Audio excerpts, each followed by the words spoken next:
Hello student, welcome back to my channel Akash lecture. Student, आज की इस वीडियो में आप लोगों को बताने वाला हूं कि बोर्ड एग्जाम में कॉपी आप कैसे लिखोगे। मेरे प्यार बच्चों, आपकी तैयारी कितनी ही अच्छी क्यों ना हो, जब तक आप बोर्ड एग्जाम में कॉपी लिखने का सही तरीका अगर आपको नहीं मालूम रहेगा, तब तक मेरे प्यार बच्चों आप किसी भी विषय में आप टॉपर नहीं बन सकते हो। मेरे प्यार बच्चों, आज की इस वीडियो में आपको बताऊंगा कि आप मेरे प्यार बच्चों 18 फरवरी को आप लोगों का हिंदी का एग्जाम है और 18 फरवरी को हिंदी की कॉपी आप कैसे लिखोगे। पहला पेपर हिंदी का है, इसलिए मैं हिंदी का ही आप लोगों को बता रहा हूं कि हिंदी की कॉपी आप 18 फरवरी को कैसे लिखोगे कि आपको एग्जामिनर मेरे प्यार बच्चों 100 में 100 नंबर दे पाए। मेरे पास एक वायरल पेपर है 2026 बोर्ड का सामान्य हिंदी का, और इस हिंदी के पेपर को मैं खुद बोर्ड एग्जाम की कॉपी पे लिख के दिखाने वाला हूं और एक सही तरीका दिखाने वाला हूं कि एग्जामिनर चाह कर भी आप लोगों का एक नंबर नहीं काट सकता है। मेरे प्यारों, जो सबसे पहला जो आप लोगों को काम करना, देखिए यह होता है फ्रंट पेज। ठीक है, यह आपका फ्रंट पेज, और फ्रंट पेज चाहे आप इंटर का हो चाहे हाई स्कूल का, दोनों का सेम होता है। बस यहाँ पे इंटरमीडिएट लिखा होता है और हाई स्कूल में यहाँ पे हाई स्कूल लिखा होता है, हाई स्कूल परीक्षा। समझ में आ गया? चलिए, सबसे तो पहला काम है आप लोगों का फ्रंट पेज भरने का। तो सबसे पहला काम करेंगे कि इस फ्रंट पेज को हम लोग यहाँ पे भरेंगे। चलिए मेरे प्यारों, जो सबसे पहले हम लोग क्या करेंगे, देखिए यहाँ पे पहला कॉलम क्या दिया हुआ है। पहला कॉलम दिया है परीक्षार्थी का अनुक्रमांक अंकों में। तो यहाँ पे अपना रोल नंबर आपको डालना है, वो भी अंकों में। तो मैंने यहाँ पे रोल नंबर लिखा था, ठीक है, पेपर में। और ये जब पेपर मिलेगा तो पेपर में भी आपको यहाँ पे अनुक्रमांक और नीचे अपना नाम लिखना है। तो ये जो अनुक्रमांक आप लिखे हो, ये अनुक्रमांक यहाँ पे भी लिखना है, आपके एडमिट कार्ड में भी लिखा रहेगा मेरे प्यारे बच्चों। ठीक है, अनुक्रमांक था वही अनुक्रमांक अंकों में आप लोगों को यहाँ पे लिख देना है। जैसे क्या अनुक्रमांक था, 42, इसके बाद आपका 50, इसके बाद 28, 28 के बाद था आप लोगों का 36, 36 के बाद था 52। सभी लोगों का अनुक्रमांक अलग अलग होते हैं। एडमिट कार्ड पे आप लोगों का रोल नंबर लिखा होगा, वही रोल नंबर आप लोगों को अंकों में यहाँ पे डालना है। इसके बाद मेरे प्यार, जो दूसरा कॉलम आता है परीक्षार्थी का अनुक्रमांक शब्दों में, मतलब इसी को आप लोगों को शब्दों में लिख देना है। कैसे लिखना है मैं आप लोगों को बताता हूं। जैसे 4 है तो आप यहाँ पे डालेंगे 4, 4 के बाद आप यहाँ पे कामा लगाओगे। इसके बाद आपका 2 है तो आप यहाँ पे डालोगे 2, इसके बाद फिर कामा लगाओगे। 5 है तो आप यहाँ पे डालोगे 5, ऐसे लिखना है। इसके बाद कामा लगाओगे। 0 है तो आप लिखोगे यहाँ पे 0, इसके बाद फिर आप लोगों को कामा लगाना है। 0 के बाद क्या है आपका 2 है तो आप लिखोगे 2, फिर कामा लगाना है। 8 है तो आप लिखोगे 8, 8 के बाद फिर कामा लगाना है। अब ये कॉलम भर गया, आप नीचे भी लिख सकते हो। 8 के बाद क्या है, 8 के बाद आप लोगों का 3 है तो आप यहां पे लिखोगे 3, इसके बाद फिर कामा लगाओगे। 3 के बाद आपका 6 है तो आप यहां पे लिखोगे 6, फिर कामा लगाओगे। इसके बाद 5 है तो आप डालोगे यहां पे 5, इसके बाद फिर कामा लगाओगे। 2 है तो आप लिखोगे 2। ऐसे ध्यान पूर्वक, रोल नंबर गलत नहीं होना चाहिए आप लोगों का, थोड़ा समय लगे लेकिन रोल नंबर बिल्कुल क्लियर लिखना है। तो परीक्षार्थी का अनुक्रमांक अंकों में, परीक्षार्थी का अनुक्रमांक शब्दों में, 2 कॉलम आपका भर गया। तीसरा कॉलम है विषय एवं प्रश्न पत्र। तो विषय में तो जिनका हिंदी होगा वो हिंदी डालेंगे, जिनका सामान्य हिंदी होगा वो सामान्य हिंदी डालेंगे। तो यहाँ पे हम डालते हैं सामान्य हिंदी, क्योंकि सामान्य हिंदी का पेपर है। ठीक है, तो आपका हिंदी का रहेगा तो आप हिंदी डाल सकते हैं। तो सामान्य हिंदी यहाँ पे हम यहाँ पे डाल देते हैं सामान्य हिंदी। क्लियर है? यह काम आप लोगों को बिल्कुल सही से डालना है, सामान्य हिंदी। प्रश्न पत्र में क्या डालोगे, प्रश्न पत्र में आप डालोगे मेरे प्यारों बच्चों केवल प्रश्न पत्र। प्रश्न पत्र में क्या डालोगे, केवल, क्योंकि एक ही पेपर आप लोगों का होने वाला है हिंदी का। इसके बाद है कि प्रश्न पत्र पर अंकित संकेतांक। तो संकेतांक क्या होता है, ये जो आप देख रहे हो 302 डीके, इसी को हम लोग संकेतांक बोलते हैं। तो 302 डीके जो है यहाँ पे आपको डालना पड़ेगा 302, और कोष्टक में आपको डालना यहाँ पे डीके। क्लियर है? चलिए, इसके बाद है परीक्षार्थी का दिन। तो मेरे प्यारे बच्चों 18 फरवरी को पेपर स्टार्ट हो रहा है। 18 फरवरी को आप लोगों का बुधवार है, तो आप यहां पे डालेंगे मेरे प्यारे बच्चों बुधवार। क्या डालेंगे, बुधवार। आप यहां पे परीक्षा के दिन में बुधवार डालेंगे। इसके बाद परीक्षा की तिथि, तो 18 फरवरी को है तो आप डालोगे 18। फरवरी का महीना होता है दूसरा महीना और 2026।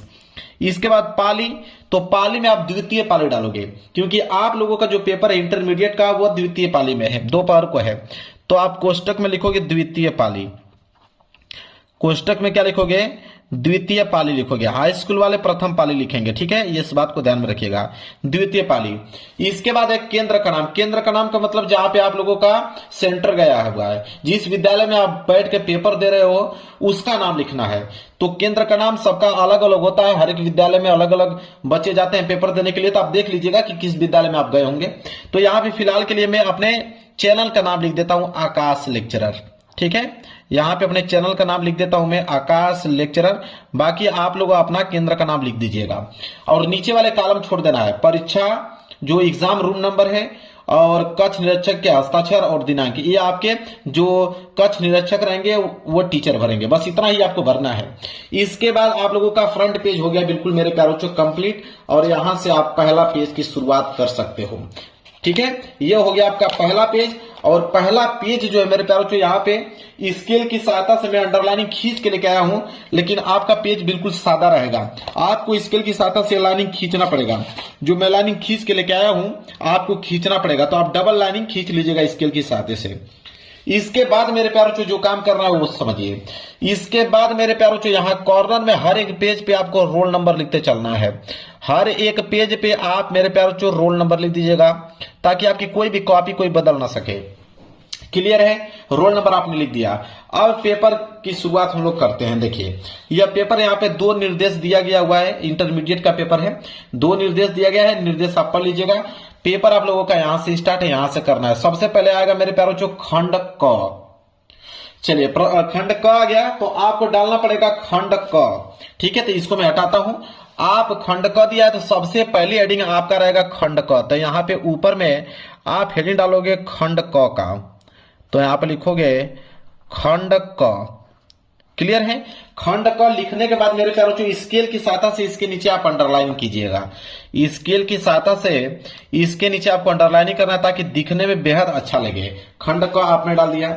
इसके बाद मेरे प्यारे बच्चों आपका है प्रश्न संख्या पहला। यह प्रश्न संख्या पहला है तो आप डालोगे प्रश्न उत्तर संख्या पहला, ठीक है। तो एक लाइन का गैप छोड़कर आपको नीचे यहां पे डालना पड़ेगा कि प्रश्न उत्तर संख्या पहला, तो लिखोगे प्रश्न उत्तर संख्या पहला, प्रश्न उत्तर संख्या पहला। बिल्कुल साफ सुथरा लिखना है ताकि दिखने में अच्छा लगे। प्रश्न उत्तर संख्या पहला आपने लिख दिया। अब इसके नीचे स्केल की सहायता से आपको अंडरलाइनिंग खींचना है। अब प्रश्न उत्तर संख्या पहला में 5 प्रश्न है, क ख ग घ ड़, 5 प्रश्न है। तो आप क वाला करने वाले हो तो आप डालोगे यहां पे क, लिखोगे यहां पे क। इसके बाद 5 प्रश्न है, क के बाद ख है तो आप नीचे लिखोगे ख, ग है तो आप लिखोगे ग, घ है तो आप लिखोगे घ, इसके बाद ड़ है तो आप लिखोगे यहाँ पे ड़। 5 प्रश्न है तो 5 प्रश्नों को आपको ऐसे लिख देना है।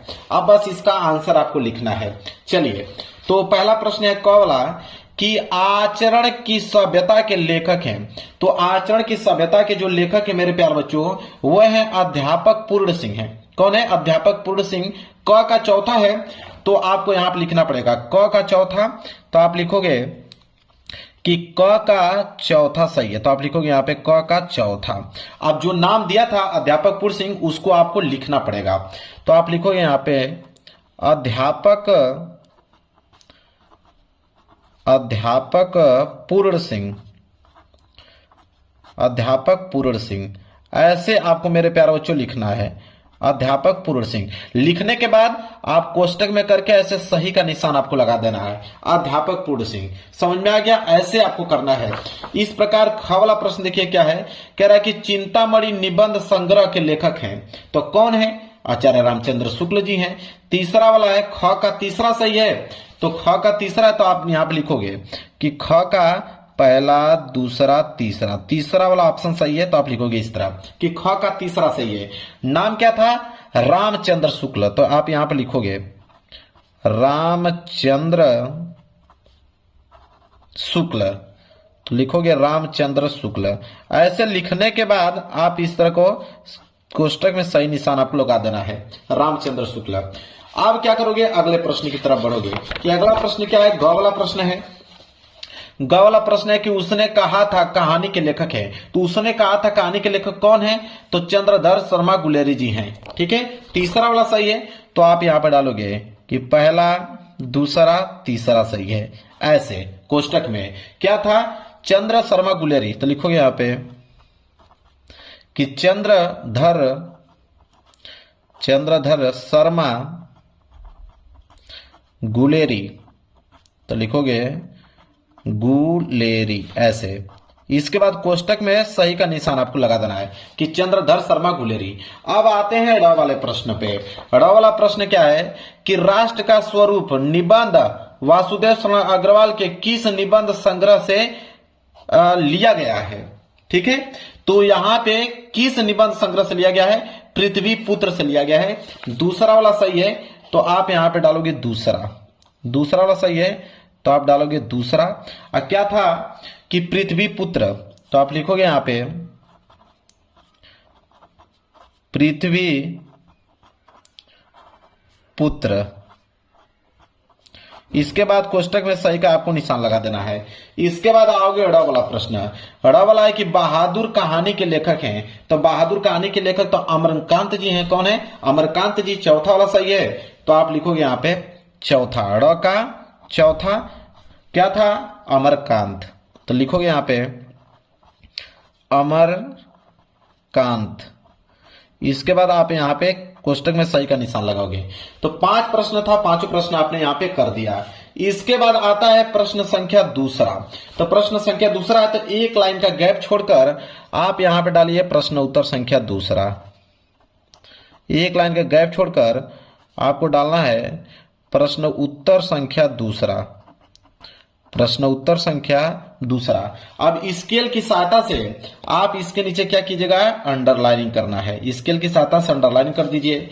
इसके बाद दूसरे में भी 5 प्रश्न है, वही क ख ग घ ड़, तो आप इसी तरह डालिए। यहाँ पे क है तो क, इसके बाद ख है तो आप डालेंगे ख, ख के बाद ग है तो ग डालिए, ग के बाद आपका घ है तो आप घ डालेंगे, घ के बाद आपका अड़ है तो आप यहाँ पे क्या डालेंगे, अड़ डालेंगे। इस तरह आपको डालना है 5 प्रश्नों को सीरियल। ठीक है, इसके बाद अब चलिए देखते हैं क वाला प्रश्न। क वाला प्रश्न है कि उर्मिला का विरह वर्णन साकेत महाकाव्य के किस सर्ग में है। ठीक है, तो वह है 9वें सर्ग में, मतलब दूसरा वाला ऑप्शन सही है। तो दूसरा वाला सही है तो आप यहाँ पे लिखोगे दूसरा वाला ऑप्शन सही है। दूसरा वाला ऑप्शन क्या था, 9वें सर्ग, तो लिखोगे 9वें सर्ग में, 9वें सर्ग में। और क्या करना है, ब्रैकेट बना के आपको सही का निशान लगा देना इस तरह। क्लियर है। इसके बाद आइए ख वाला प्रश्न। कह रहा है कि कुकुरमुत्ता के रचयिता हैं, तो कुकुरमुत्ता के रचयिता कौन है, यहाँ पे सूर्यकांत त्रिपाठी निराला जी हैं। तो दूसरा वाला सही है तो लिखोगे यहाँ पे सूर्यकांत त्रिपाठी निराला, दूसरा नहीं तीसरा वाला सही था, तो तीसरा वाला सूर्यकांत त्रिपाठी निराला। ठीक है, तो तीसरा डाल दोगे सूर्यकांत त्रिपाठी निराला, तो लिखोगे यहाँ पे सूर्यकांत त्रिपाठी निराला, सूर्यकांत त्रिपाठी, सूर्यकांत त्रिपाठी निराला, सूर्यकांत त्रिपाठी निराला जी। ठीक है, आप ब्रैकेट करके सही का निशान आपको लगा देना है। इसके बाद आइए ग वाला प्रश्न।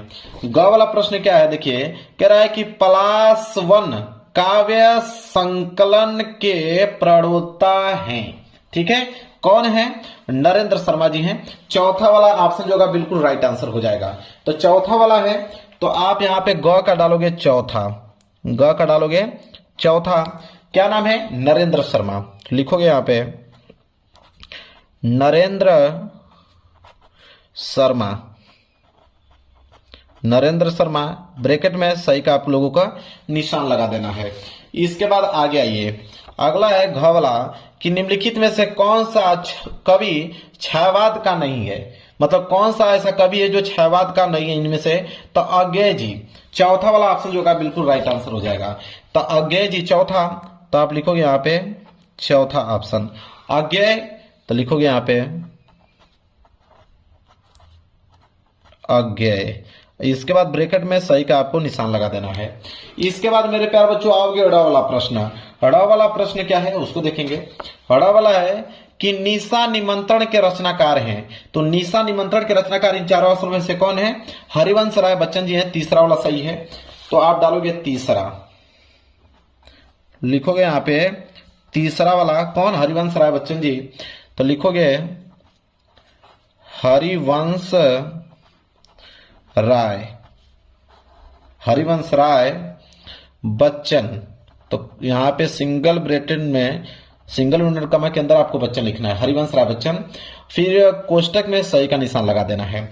अब देखिए यहां पे प्रश्न उत्तर संख्या पहला में 5 बहुविकल्पीय था, प्रश्न उत्तर संख्या दूसरे में 5 बहुविकल्पीय प्रश्न, दोनों यहाँ पे एक ही पेज में हो जाएगा। पेज आपका भर जाए तो आपको लिखना है यहाँ पे पीटीओ। पीटीओ का मतलब होता है पेज टर्न ओवर। पेज जब आपका भर जाए तो पेज को आप पलट दीजिए मेरे प्यारे बच्चों, ठीक है। पेज को आप लोगों को यहाँ पे पलट देना है। पेज पलटने के बाद मेरे प्यारे बच्चों प्रश्न उत्तर संख्या क्या है? तीसरा। प्रश्न उत्तर संख्या तीसरा है, तो आप जाके नए पेज से आप यहाँ पे डालोगे प्रश्न उत्तर संख्या तीसरा। तो आप हेडिंग बनाओगे यहां पे कि प्रश्न उत्तर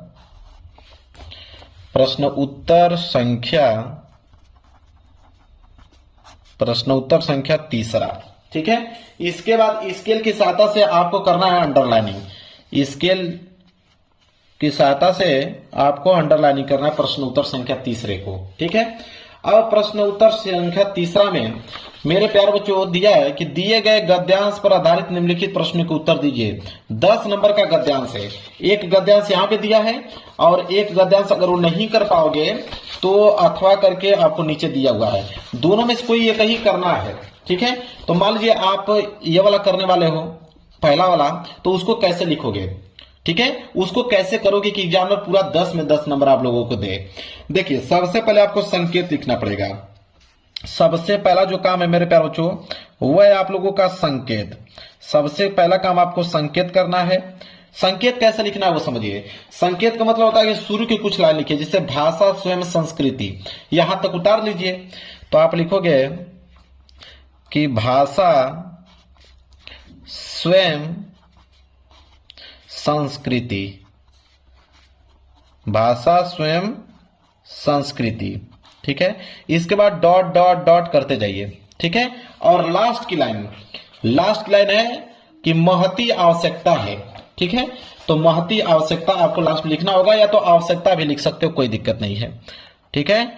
आवश्यकता यहां पे लिख दीजिए, आवश्यकता है, ताकि एग्जामिनर को यह मालूम चल पाए कि आपने कौन सा गद्यांश किया हुआ है, ठीक है। ऐसे आपको संकेत लिखना है। संकेत हो गया आप लोगों का। इसके बाद यहां पे देखिए 5 प्रश्न है। पहला वाला प्रश्न है कि पाठ का शीर्षक एवं लेखक का नाम लिखिए, ठीक है। पाठ का शीर्षक और लेखक का नाम। तो आप यहां पे पहला वाला हल करोगे। तो यहां पे पहला वाला प्रश्न यहां पे हल करने वाले हो, पाठ का शीर्षक और लेखक का नाम। तो आप हेडिंग डालोगे कि पाठ का शीर्षक, ठीक है। पाठ का शीर्षक या तो पाठ का नाम आप भी लिख सकते हो, पाठ का नाम, और नीचे आप लिखोगे कि लेखक का नाम। तो ये 2 चीज पूछा है ना कि पाठ का नाम क्या है और लेखक का नाम क्या है। तो ऊपर आपने डाला पाठ का नाम और नीचे आपने डाला लेखक का नाम, ऐसे आप लोगों को लिखना है। तो पाठ का नाम, एक चीज आपको बता देता हूं, गद्यांश कोई भी हो, जहां पे भी भाषा आपको दिख जाए, किसी भी गद्यांश में अगर भाषा आपको दिख गया, आप समझ जाइए कि भाषा और आधुनिकता चैप्टर से लिया गया है। तो भाषा दिख गया तो एक चीज तुमको मालूम चल गया कि भाषा और आधुनिकता चैप्टर से लिया गया है। तो आप यहां पर लिखोगे कि भाषा और आधुनिकता, भाषा और आधुनिकता चैप्टर से लिया गया है। तो भाषा और आधुनिकता चैप्टर का नाम आपने लिख दिया। इसके बाद लेखक का नाम, इसको कौन लिखे हैं? तो प्रोफेसर जी सुंदर रेड्डी जी लिखे हैं। तो आप लिखोगे यहां पे कि प्रोफेसर जी सुंदर रेड्डी, सुंदर रेड्डी, प्रोफेसर जी सुंदर रेड्डी, ठीक है। हो गया ये आप लोगों का पहला प्रश्न, ठीक है। अब आई दूसरी नंबर की पारी कि रेखांकित अंश की व्याख्या कीजिए। तो दूसरे प्रश्न का उत्तर लिखना, तो एक लाइन का गैप छोड़कर आप यहां पे डालोगे दूसरा। क्या था? रेखांकित अंश की व्याख्या। तो आप लिखोगे यहां पे हेडिंग डालोगे कि रेखांकित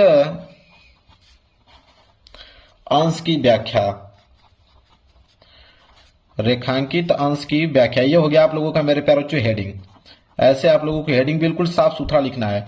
रेखांकित अंश की व्याख्या, फिर स्केल की सहायता से इसके नीचे आप लोग कर दीजिए अंडरलाइनिंग, ताकि दिखने में ये जो हेडिंग है काफी सुंदर लगे।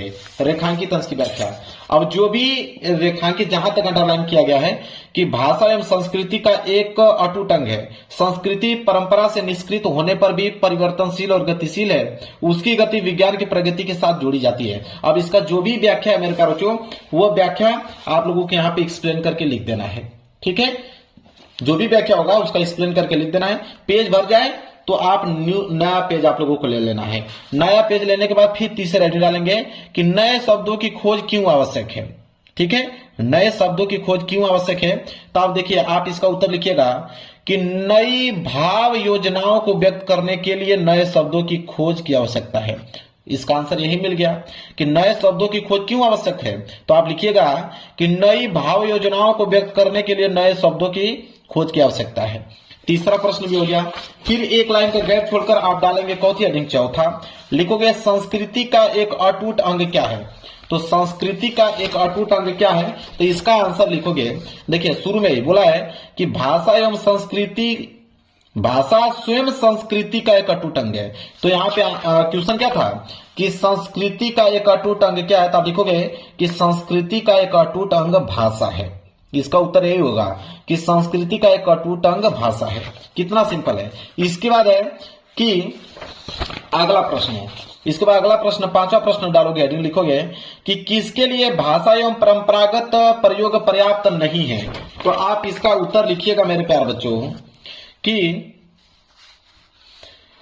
यहां से लिखना, इसका स्टार्ट कीजिएगा कि सांस्कृतिक हलचलों को शाब्दिक रूप देने के लिए, सांस्कृतिक हलचलों को शाब्दिक रूप देने के लिए भाषा के परंपरागत प्रयोग पर्याप्त नहीं है। बस यहां से लेके यहां तक इसका आंसर हो जाएगा कंप्लीट। तो 5 प्रश्न था मेरे प्यारे बच्चों, 5 प्रश्न था और 5 प्रश्नों का मैंने यहाँ पे उत्तर आप लोगों को बता दिया। अब आप आगे हेडिंग डाल लीजिएगा यहाँ पे प्रश्न उत्तर संख्या चौथा। ठीक है, प्रश्न उत्तर संख्या चौथा। इसी तरह अगले पेज पे आप लोगों को प्रश्न उत्तर संख्या चौथा यहाँ पे डालकर इसी तरह सीरियल बाय सीरियल आप लोगों को करना है। यह होता है बोर्ड एग्जाम में कॉपी लिखने का सही तरीका।